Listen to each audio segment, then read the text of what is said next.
Deze weken wie de weekends in het pesten op school. Ex-CBS de Bron doch die fanatiek om mij. Nou, we zijn nu extra bezig met kanjetraining. Dat doen we eigenlijk elke week, dus het hele schooljaar door. Alleen nu extra gebaseerd op het pesten tegen het pesten.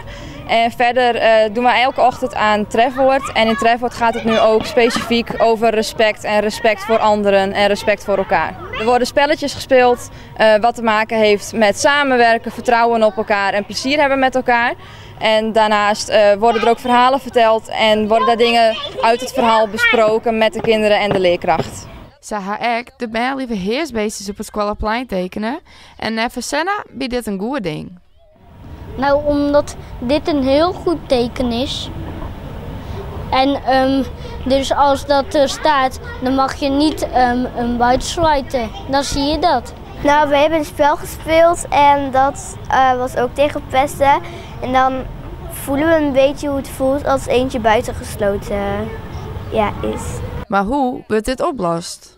Nou, om bijvoorbeeld te vragen van, mag ik bij jullie komen? En dan zeiden we natuurlijk ja, omdat we natuurlijk wilden helpen. Op de Bron houden ze het pestgedrag goed in de gaten.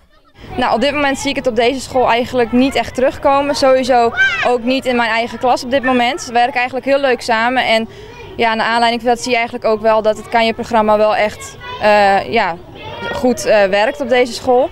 Het zal vast nog genoeg gebeuren, ook vanwege social media en dergelijke. Maar dat valt hier op dit moment heel erg mee. Zodra het pestgedrag wel gebeurt, wordt er goed gebruik maken van de kanjetraining. We hebben ook die posters in elke klas hangen en daar staan dan eigenlijk alle regels op. En zodra een regel wordt verbroken, dan wijzen we op die regel van hoe werk je daar nou eigenlijk wel goed mee met elkaar. De band ben blij dat de school er sap op zit. Omdat je dan